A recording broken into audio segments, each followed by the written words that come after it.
I'm sure this sounds very boring to some people, but surely there's someone out there that also finds talking about how canning is done in a fictional setting as exciting as I do. Welcome to Keep It Fictional, a weekly podcast for book lovers by book lovers. Build your to-be-read list with Sadie, Liz, Virginia, Fiona, and Corrine from the Port Moody Public Library. Warning, this podcast contains strong opinions and may cause an increase in your library holds list.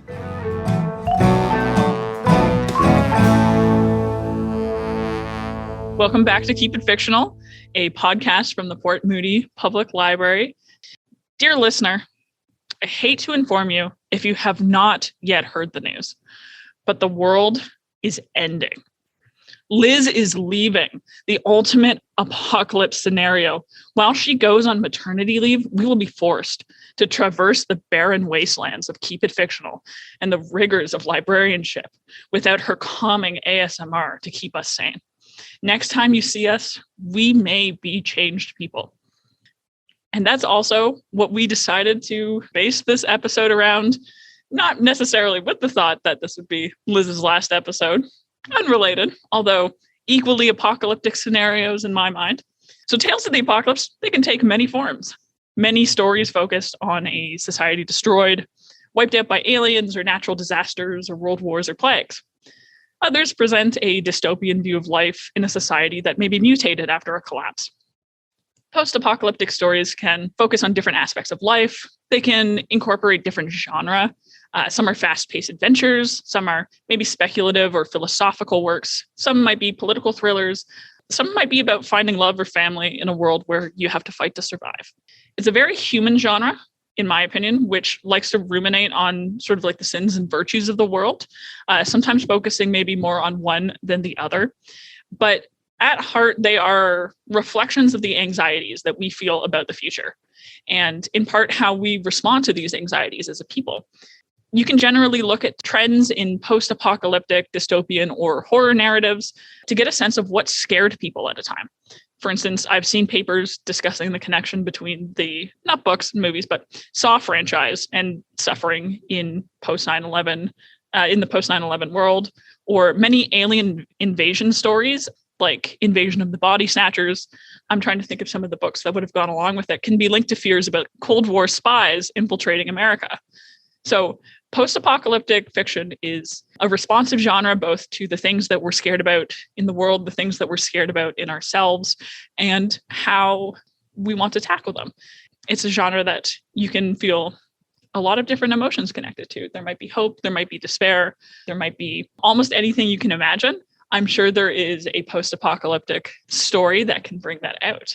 And I'm going to pass it over to Liz, who's going to hopefully have sort of an interesting take on that one. Well, thanks, Gabriel, first off, for that unexpectedly dramatic goodbye to me, and a wonderful introduction to our episode. You can tell that Gabriel is passionate about our particular theme today, and I think I am too. So today I wanted to share with everybody a book that I have been plugging ever since I read it. It was first published in 2018. It was one of my staff picks here at the library. And if you'll think back to 2018, which seems so long ago, who would have thought that picking up a book about a plague and finding it enjoyable would have been a thing? So this week's topic might not be for everybody. However, I do encourage all of you, maybe keep all of our titles in your back pocket for that one day when we come out on the other side and go, you know what? I think I'm ready for this. Anyways, the book that I have for you today is called Severance, and it's by Ling Ma, and it was their debut novel. It made a lot of best of lists of the year, again, 2018. And also, it was a notable book for the New York Times Book Review. And it also won the Kirkus Prize for that year. Yes, that notorious cutthroat Kirkus. I have a feeling that I have such strong feelings strong good feelings about this book because it was one of the works of fiction that kind of got me back into popular reading, recreational reading. It's just something that was kind of darker, different, and made me go, oh yeah, I do really like this kind of book.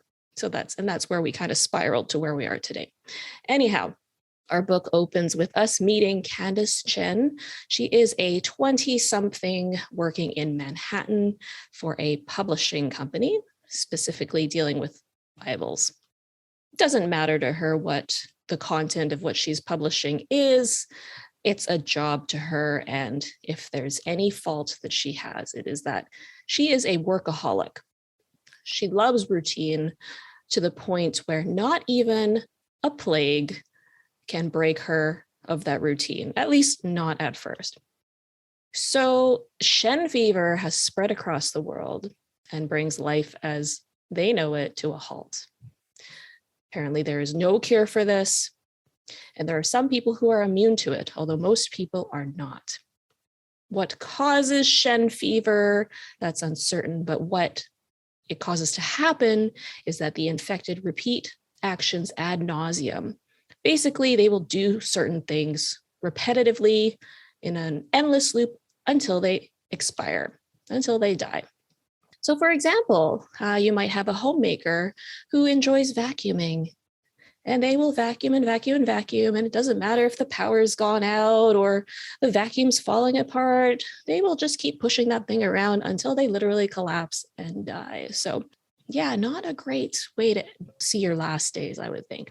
Anyhow, throughout this all, Candace somehow remains healthy, and she keeps working and working and working and working. So even as people around her are doing strange repetitive motions out on the streets of New York, that's okay. She just walks around them.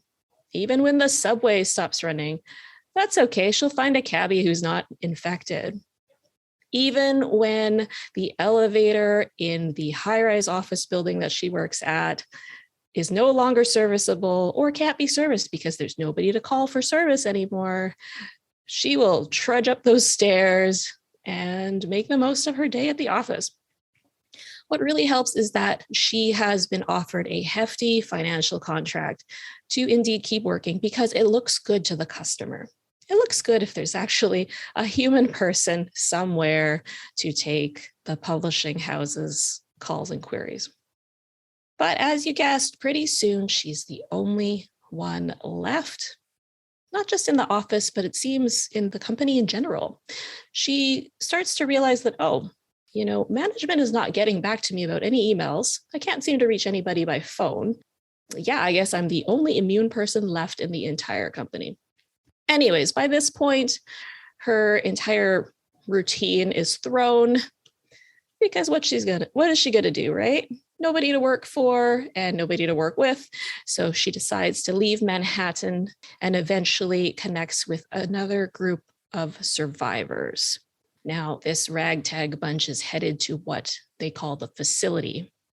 And along the way, they scavenge for supplies from the homes of infected people. And when they do encounter infected people in their repetitive loop, sometimes things don't go particularly well. Now, this group of survivors is led by a character named Bob. He's rather domineering. He's asserting his knowledgeability, I suppose. At least that's what he wants them to think. And he is the one who has proclaimed that the facility is the place where they will find their new home. That's where they'll establish their new survivor camp, and it'll be somewhat of a utopia for them. Shades of cult, maybe, maybe not. Corrine, this might be up your alley. Anyhow, the survivors get to the facility, and lo and behold, it's an abandoned shopping mall. Oh, not quite the utopia that they thought it would be. However, it is a secure place for them to stay. Just when we think things might be, on the upswing, relatively speaking, because remember, we're in the middle of a plague for Candace, she's got a secret. Now, we know what that secret is as the reader, but this secret is has been up until now undisclosed to the group. And when Bob finds out about this, he declares that they need to monitor Candace and can't let her out of their sight. So things have gone from bad to, I don't know, worse, relatively speaking, in the midst of a plague. I mean, yeah, when your personal freedoms are taken away, that is pretty bad. So anyhow, a very interesting take by Ling Ma on, and a satirical take about our worker society, about, what the expectations are personally and as a group as a whole, when the entire world, literally health-wise, is crashing down around you, financial systems are going down, social systems have collapsed. A really interesting take on how different people will find different ways to adapt, find different ways to cope, maybe not in ways that we would agree with or that we would do, but interesting nonetheless. So I'll leave you there with that. If you want to find out what happens to Candace, what happens with the plague, I really do recommend this wonderful piece of writing called Severance. When you're ready, post-pandemic, post-plague. Again, Severance by Ling Ma. Awesome. Thank you so much, Liz. That actually sounds really cool. And I might check it out later because I do love a cutting satire on the world. I think we're gonna go from someone who maybe had a more traditional post-apocalyptic story to someone who maybe had a little bit less of a traditional apocalyptic story. Corrine, if you want to tell us what you read. Gabriel, I think you mean someone who straight up cheated. You're being very, very polite about it, but this is a person who straight up cheated. I am pretty open to any genre of book to try it. I like a fiction. I like a nonfiction. I can take a Western. I can take a mystery. I'll read a little bit of horror.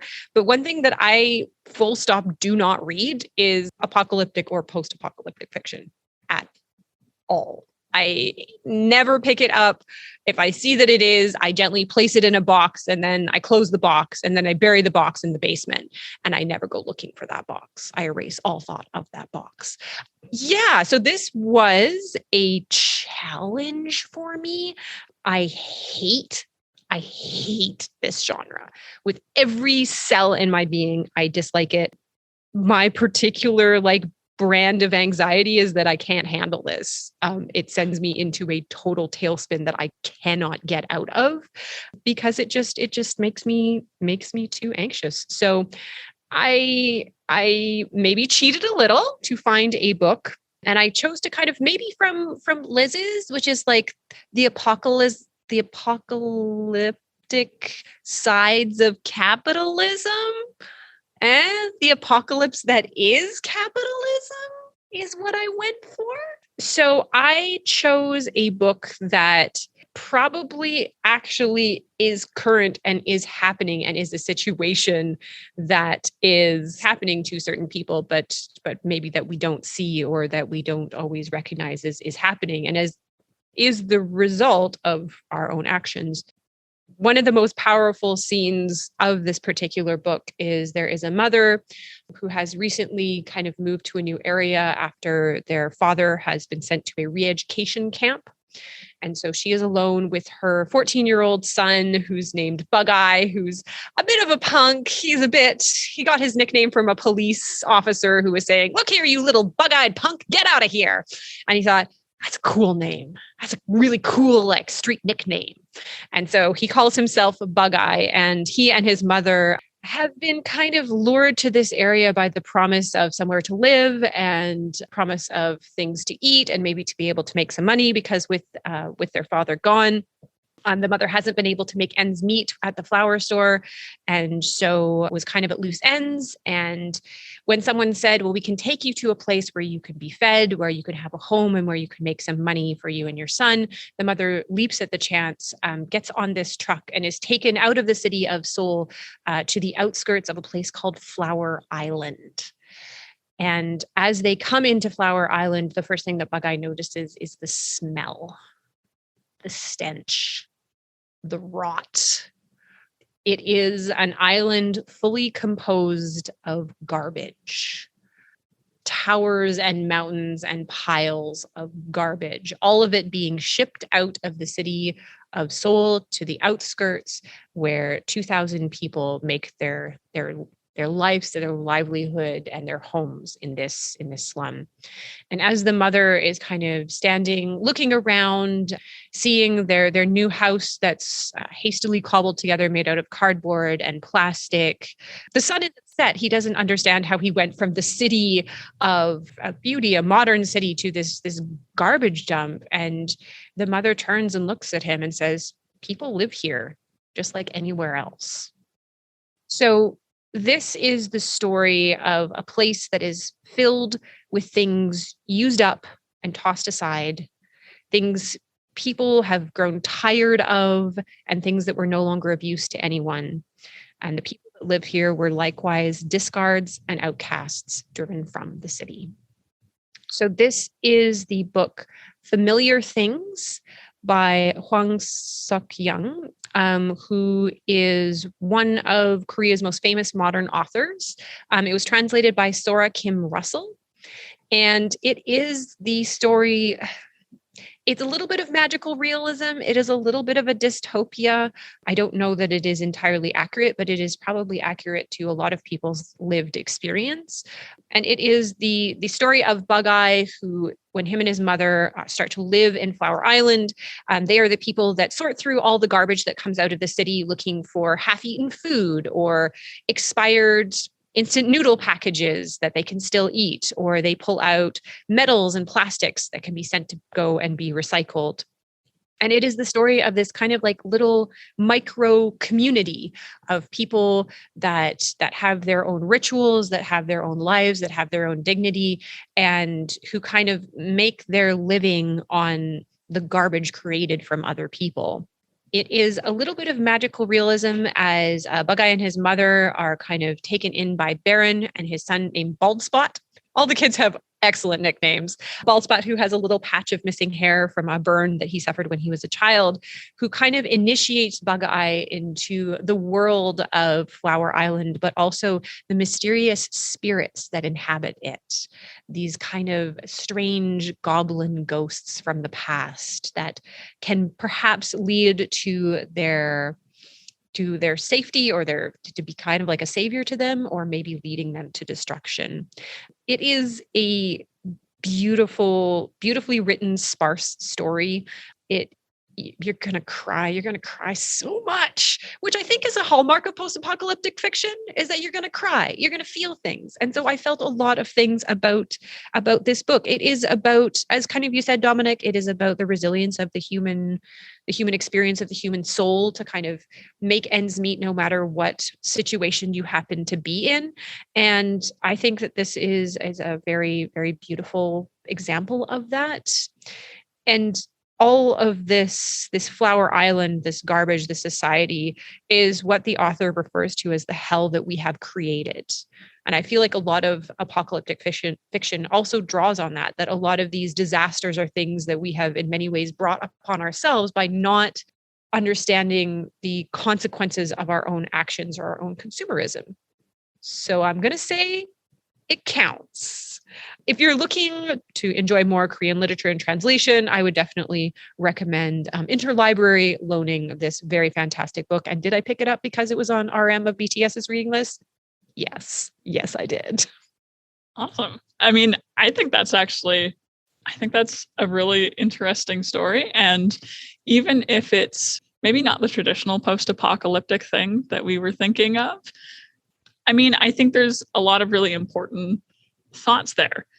When we think about post-apocalyptic fiction, a lot of the time we're thinking of events or ways of life or having to cope with certain things that there might already be people having to cope with a version of this, right? There's a reason that a lot of Indigenous authors write post-apocalyptic fiction, because to an extent there is the idea that post-contact is practically post-apocalyptic for people who are having to live in places maybe without clean drinking water or any other particular difficulties that might come along with that. So I think that's a really important thing to point out, that when we're looking at the genre or what counts or the sort of things that we're taking out of it.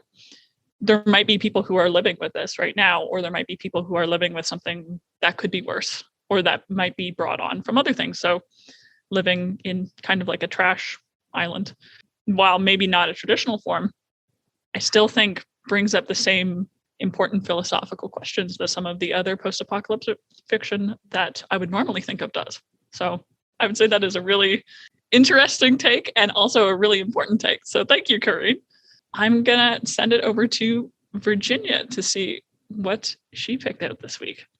Of course, being the entire opposite of Corinne, perfect segue, because I completely agree with you, Gabriel. I think that is why I love apocalyptic stories and post-apocalyptic story, because it gives me hope, because these stories often celebrate that resilience of people, and that it helps us, forces us in many cases to face the horrors of the world, the ugly truths, the things that we want to pretend we don't see, that we forget, like you said, other people are living right now. And it inspires action, and it tries to bring awareness to all those things. And very often the characters in there, they live through this and they come out in the end. And so for me, it's hopeful. This is actually a really hopeful genre. And that's why I love it. I love this theme. And so this couple of weeks, I just got more chances to read more of these. And so thank you for this theme. Out of all the ones, I think I ended up picking the author that I always meant to read, but never got around to it, but I did now. And so I feel better about calling myself a science fiction fan. I picked for you Brown Girl in the Rain by Nalo Hopkinson. And this is a Jamaican-Canadian science fiction writer. And for your reference, Gabriel, we always mention it's Canadian, just so they can earn points with Fiona. So this is a post-apocalyptic story set in Toronto after the collapse of civilization. And people have abandoned the city center after all the riots, after all the collapse. And anyone who has the means to move out of the city center, move out of that chaos, to go into the suburbs so that they can find better, safer places to live, have gone. So basically the rich and the elite, all the people have means to do so. People who are left behind are the ones who cannot get out, who will not get out. So left over in this city center, we call them the Burns now. And is ruled by a crime lord who has taken advantage of the chaos to establish himself as the lord of it all. His name is Rudy Sheldon, and he has his gang and some other tricks up his sleeve that are quite terrifying. But he's also the guy that you go to if you need things that you can't get through regular means. And that's why the assistant to the Premier of Ontario has just paid him a visit, because the assistant needs a human heart. The Premier is sick. She's up for re-election and she needs a heart transplant. Normally, they would have gone through the regular transplant program because they have got animal transplants figured out. And so it's saved. That's usually what everybody gets. But the Premier is insisting that she will only accept a human heart. And there's a really sinister reason why she needs that, and that you will discover as the story unfolds. But that's why the assistant is here, because Rudy could probably get her a few human hearts, because these people in the Burns, who is going to notice if a few of them go missing? Who is going to care that these people that are left behind, like no one cares about them? I'm pretty sure nobody would mind. And so after finding out what exactly does the Premier need, Rudy called Tony in. Tony is the new guy. He has just joined the gang. He has yet to prove his loyalty and his ability. So Rudy thought, yeah, this is a great test for you. So start telling Tony what he needs to do. Tony is horrified. Tony has never killed a human being before. And in fact, he's only here because he has lost his job at the hospital because of his drug addiction, and they found out about it. And so he now needs money. And so he has decided to join in with Rudy. But he never imagined what he would have to do when you join Rudy. He should know better, but he doesn't.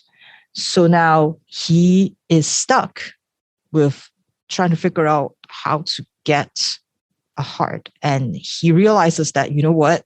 I can't do this. I can't do this. I need to get out of here. And the only people that he thinks might be able to help him is his ex-girlfriend, Tijan, and her grandmother. And this is really where the story starts, because this story is about Tijan and her family, her mother and her grandmother, and the 3 generations of women. Tijan and her grandmother lives in the Burns, and they're quite well known in the community because her grandmother is kind of a spiritual healer. She's a herbalist, and people come to her for remedies, for cures. And she's also somebody who practices obia, which is a kind of spiritual, like you call the spirits to come help or to harm people, depending on who's calling. But it's the spiritual healing that her grandmother practices. And that's the part of her grandmother that Tijan wants nothing to do with, because she has seen what the so-called spirits have done to her mother. Her mother was driven sort of mad, basically, because of it, and has left one night and has abandoned her. She tries not to have anything to do with it because she doesn't believe in it. But yet, it's really not up to her, because the spirits have come calling. They have been appearing more and more in her dreams. They have been showing her things that she doesn't understand.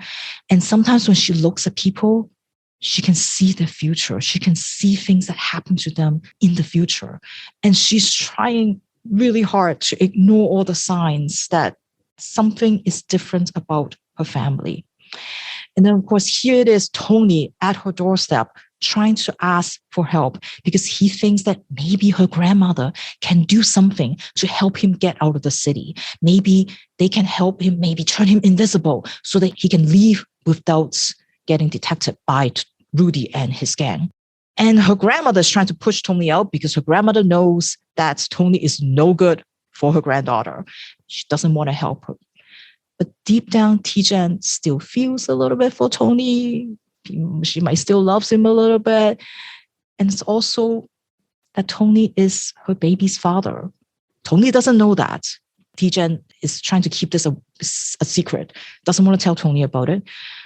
Also partly why she broke up with him, because she realized that because of his addiction, like Tony is not going to be good for the family, but yet she can't help it. And so she decides to help. She puts her foot down, and she never does that with her grandmother because her grandmother is just like, her word is the final word. But this time she's like, no, grandmother, please help Tony get out. Then at least he'll be out of our lives. We don't have to like see him again. And so now Tijan and her family is sucked into helping Tony run away from the big bad guy. And there's definitely more to the story. There's a lot more connections that you get to discover between Tijan and her family and other things that happened in the story. And there's definitely no shortage of action. I feel like this is one of those very story that you can easily imagine being adapted into a movie. And I'm not just saying this because Gabriel likes movies. Everything's just so cinematic. And when you think that you've reached like, oh, this is like the climax of the movie, and then you think you're going to, now she's going to go face Rudy in this epic battle. Well, there's more. Like, you think it is ending, but there's always more. There's always something else happening. So much actions and the imagery, the author that is able to like come up with, because her writing is so lyrical, is so rhythmic. You can just hear and feel the music. You can feel the influence of her culture in the story. And you can see the colors, and it's just a treat for like all the senses when you read the story. In addition to it being like very action-packed, high-stake kind of story, it is also very much a character story, very focused on the growth of Tijan. Nalo Hopkinson explains how the title of the book, Brown Girl in the Rain, is actually a name of a game that she used to play when she was a kid. And it's a game where there's a girl who stand in the middle, and everybody will form a circle around her, and they chant this rhyme. And then they're basically asking the girl, show me what you've got. And that is very much what the story is Tijan trying to figure out, what have I got to show the world? What have I got to face all these horrible things that are happening to me because she's being pulled from all sides. Everybody wants something from her. And she also needs to break out of the cycle that her family is stuck in, the cycle of violence, the cycle of abuse that she's inherited, that she's continuing living with. And she's trying to figure out like who she really is. When you are told all along that your heritage, your culture, you are wrong, you're outdated, you're inferior, you're irrelevant. Come over to this better world. All the stuff that are you, that are your heritage, you should be ashamed of it because they're just so irrelevant these days. And that's what she's been told. And she has always tried to distance herself from that and trying to like stop her grandmother from telling her about her stories and all the things that her grandmother knows. And she's trying to like just dismiss all of that. And this is the story of Tijen unlearning all and to try to embrace her roots, to find power in that culture and to finally think that, yes, it's okay for me to be proud of my background and to draw strength from it. So I find this a really, really powerful story. And again, like I said, hopeful story. This is published in 1998. It's her debut novel. And this is it predates a lot of the work that are now kind of labeled like Afrofuturism. And she talks about it. And she said how like Afrofuturism is an act of Black activism because this is authors and writers and musicians who's trying to show that Black people have a future. And that is so important for people to see that.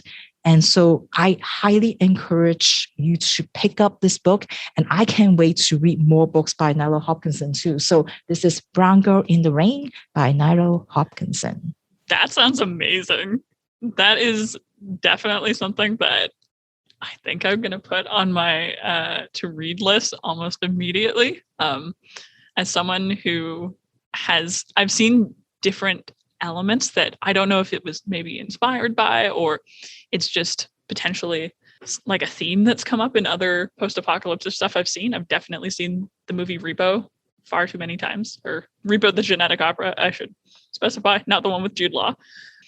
And so it's got such cool elements. So thank you so much for telling us about that, Virginia. Now to go to maybe a more classic take on, or actually, I guess 1998 is a pretty classic take, but a slightly different older take from Fiona. So I actually switched my book, but my book is also from 1998. So I really, really struggled with this topic, probably the most I have struggled with any topic yet that we have done. I'm not like really somebody who dislikes dystopian or apocalyptic fiction. I like satire. I really like speculative fiction, but right now, this is something I really struggled with. I had a strategy. My strategy was, I'll read a classic. It'll be so cheesy that I'll love it and I won't think about the apocalypse. No, I'm not ready to just handle the ugliness of humankind right now. So I tried to read Day of the Triffids and there was not enough killer plants and just too much ugly humanness. So I was like, oh, I'll go back to like some graphic novels I've read and those are quick and I'll just pull them up. No, also too horrendous.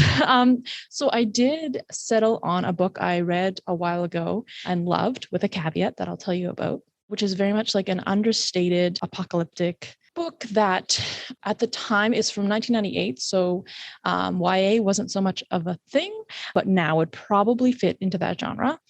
I am talking about Into the Forest by Jean Hegland.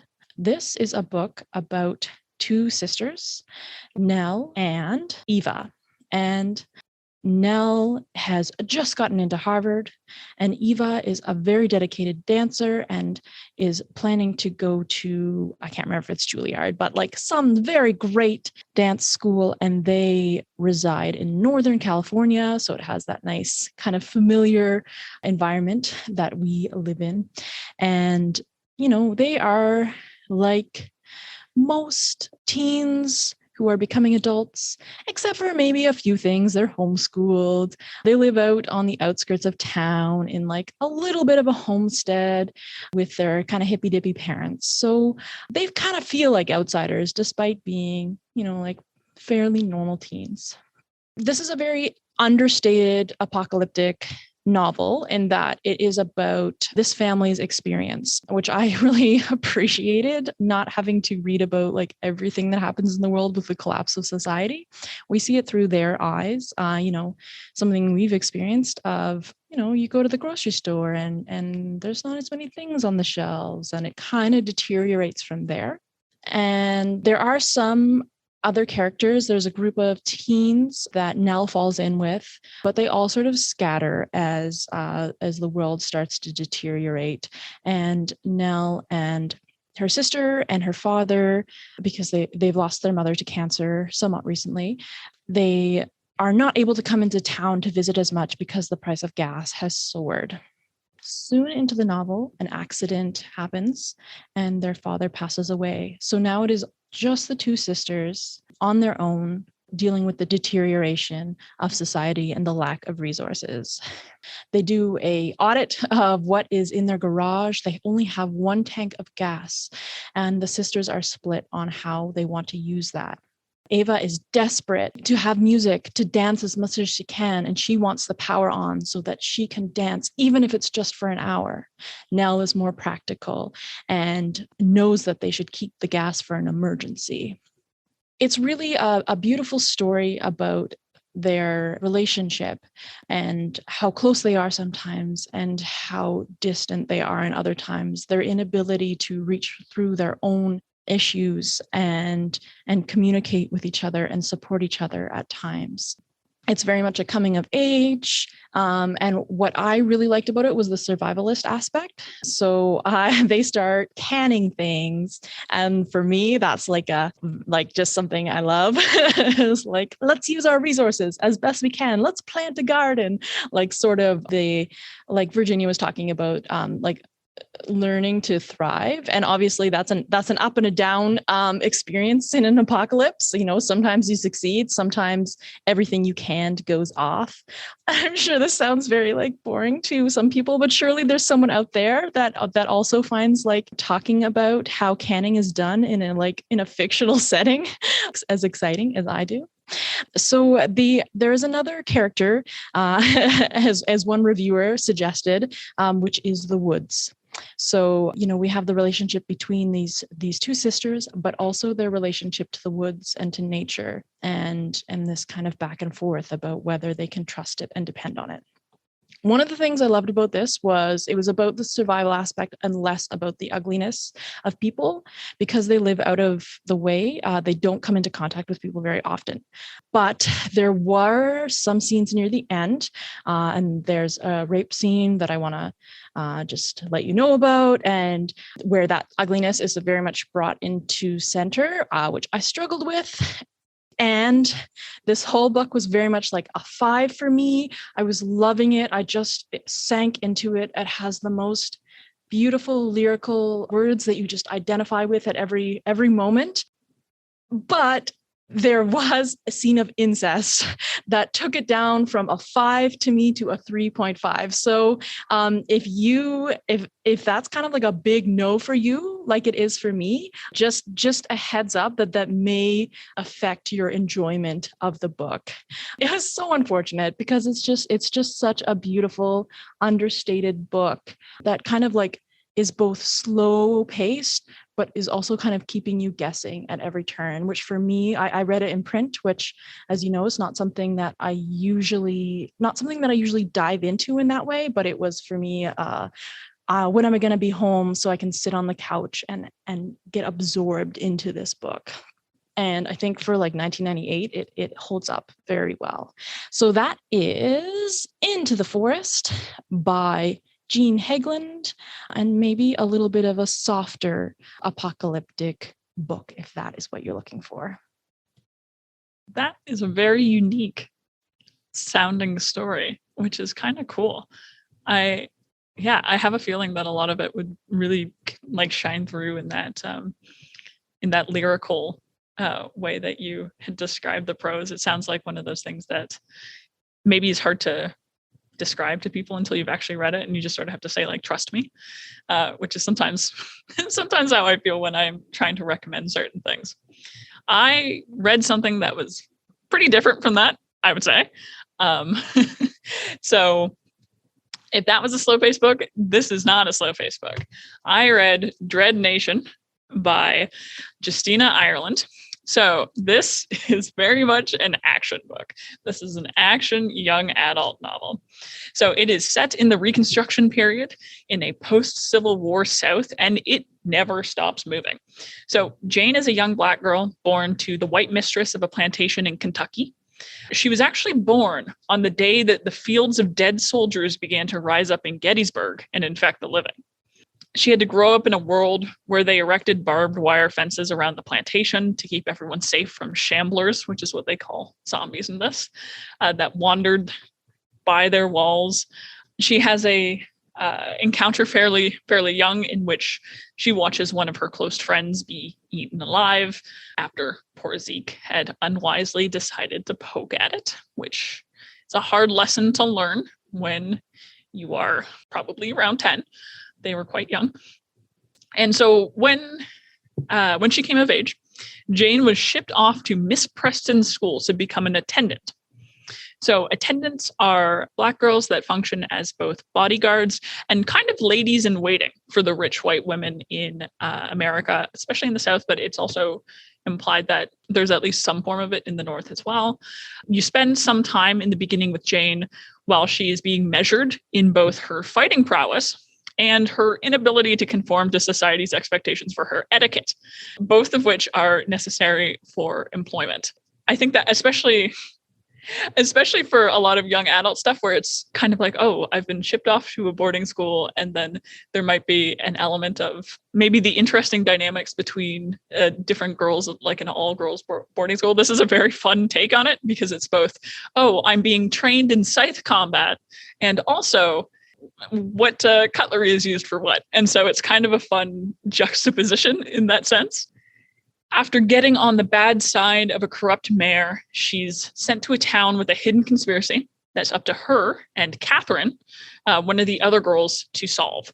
So I don't want to get, I guess, like too much into it because, again, it's got sort of more of a conspiracy and some kind of twists and turns further on in the story. But this is definitely one where I think that the mood of it is really what you'd want to go for, as opposed to maybe some of the plot points, because it is very much an action thriller book, living up to the image of the zombie slayer that the cover very much presents. If you're listening, there is a sickle in her hand, and she has kind of a almost militaresque coat on and everything. She looks very cool. And it's got some fun backward science. It's got some not so fun backward science that is rooted in real life questionable science. It has a lot of really cool world building as to how the South adapted to the introduction of a zombie plague. It's actually, I would say, like a pretty classic zombie story. But the lore element of the alternate history is just something that I really loved, especially being someone who is a history fan in general. It really pays attention to American history in a way that maybe not every historical fiction thing would. It sort of pokes at the different areas, the different events, and it asks, how can maybe the themes or what came after, how can I change that? How can I make that work in this world? Where does it make sense for these things to come poking up, and how are they actually going to affect the lives of the characters in it? And so there's lots of cool references to like the March to the Sea or things like that, where it's like actually they were running away from zombies at the time, and that's why they were having to move troops very quickly, and sort of things like that, where at the same time taking a lot of those very, very serious elements of history and a lot of the stuff that comes from the history of slavery in the South, the history of plantations.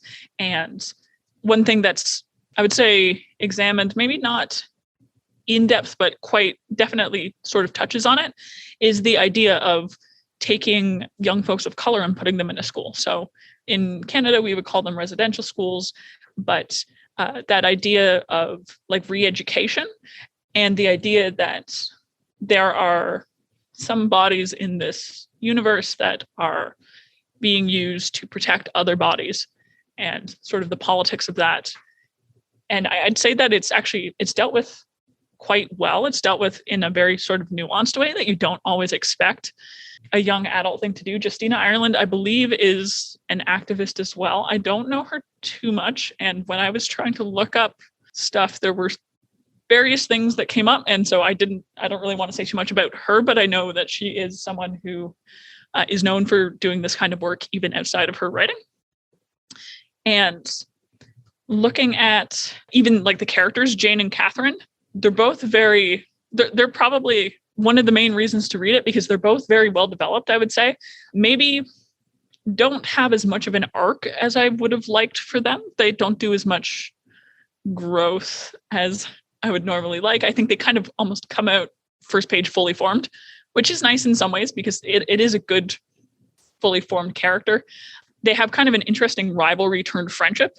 And it's kind of a spoiler, but by the end, they also both turn out to be queer, which was a lovely surprise. Jane, our narrator, is a bisexual woman, and Catherine, her friend, is a romantic and asexual. So that was kind of an interesting conversation to have. It's not super present in the narrative because it's really not a romance book, but the author did kind of want to just have them have what I would say is actually kind of like a fairly natural heart-to-heart about it at one point, which is really nice to read.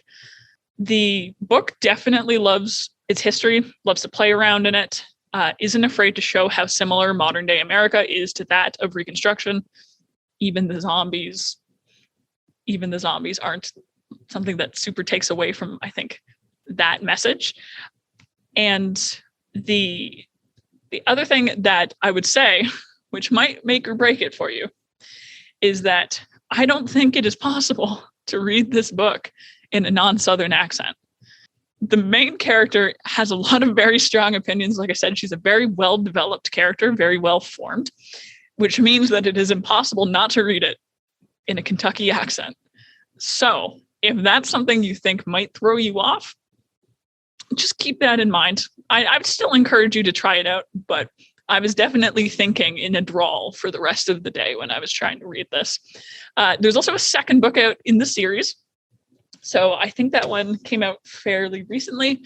And so if you're interested, I don't think that I'm not sure if there's going to be more, but I know there's at least a second book. This is definitely one that would very easily also translate to being a movie or a TV show, but it isn't yet.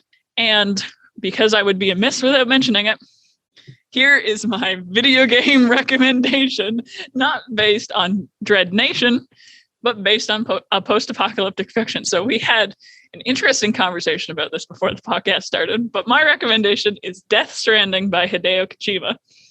It's a game that is set in the United States following a cataclysmic event which caused destructive creatures to begin roaming the earth. You control a character who looks like Norman Reedus, which is fun, who is a courier tasked with delivering supplies to isolated colonies and reconnecting them via a wireless communications network. So that's from Wikipedia. And it's got a lot of different actors in it. You can have a Guillermo del Toro and Mads Mikkelsen and a whole bunch of other people who you wouldn't expect. But most importantly, if you are interested in stories that deal with putting together broken societies, that is a game for you. I would also say you do spend a lot of time essentially being a FedEx or mail carrier person. But you know what? As we know in the pandemic, delivery people keep us running. And so Hideo Kojima, mastermind that he is, predicted the ways in which we would need to come together and move apart. And so I would be amiss without plugging my favorite. I don't know if I think he's a director, even if it's a video game. So my favorite director. Yeah. And now I have an existential question for the few people that are here. Forgive me if this is something that we have talked about before, but what is the one thing that always makes reading better for you? For me, and I want to give an example because I think that's a pretty broad question. It could be something like your favorite chair or a specific playlist For me, I think it would be the ambiance of the place that I'm reading it. If I can romanticize my life a little bit while I am reading, I just want to feel a little bit like the main character for a while. It just makes me feel a little bit more into it, whether that be in like a cafe, or even if I'm feeling particularly, I'd say self-centered, because again, main character on the train, then who's this person on the subway reading this, or SkyTrain? Sorry, we're in Vancouver. SkyTrain reading this lovely book. I think that really adds to the reading experience for me. For me, it's pretty utilitarian, kind of, in that you all know audiobooks, that's my thing. So driving is what makes reading better. Well, first of all, Gabriel, I love Dread Nation. I'm so glad you got to talk about Dread Nation. It's like one of my favorite. It's that alternative history is just the best. The sequel, I think, is equally good. So go check it out. But I think for me, really, recently I've discovered I need complete silence. Like I get really irritated at noise. So that's why, and maybe that's probably why I enjoy my 4 a.m. reading, because the world is quiet and no one is there to bug me. No noise from anywhere. So I feel like for me these days, it's silence is what makes it better. And the only noise that I would tolerate is raining. That's also cool. I love that noise in the background. But other than that, I think for me, it would be time. Time is a luxury, and I may read on a lunch break, for example, but I don't like continually checking the time when I'm reading, or thinking, I need to stop reading by a certain time so I can go do something else that I need to do. It's too distracting for me. Just like noise is distracting for Virginia, life and its demands are too distracting for me when I'm reading. Some interesting takes. I feel like I learn more about everybody every time that we record. And so I hope that for the listeners or viewers out there, that if you're interested in post-apocalyptic stories now, or even if you're just going to be interested in them maybe one day when we're living in a less turbulent times, that there are some options for you to come back to, assuming that we will be living in a world in which certain things can still be around. I don't know how long Death Stranding will be around. I don't know how long any of these things will be around and interesting. But especially given that we have 2 books from 1998, I don't think these are going anywhere. I don't think the genre is going anywhere. And as always, I am interested to see what kinds of narratives people will come up with in the future, and what sort of things we will be looking at for post-apocalyptic fiction following the current pandemic, and how that might change things. So thank you for listening, and I hope you all have a great week. We're gonna miss you so much, Liz. Miss you too. End of the world for us. End of the world for us. So dramatic. Apoca-LIZ. Apoca-LIZ. Thank you for listening. If you like our show, please tell a fellow book lover about it. You can find a list of all the books we discussed in our show notes. Join us next week for another fun book chat. Until then, keep it fictional.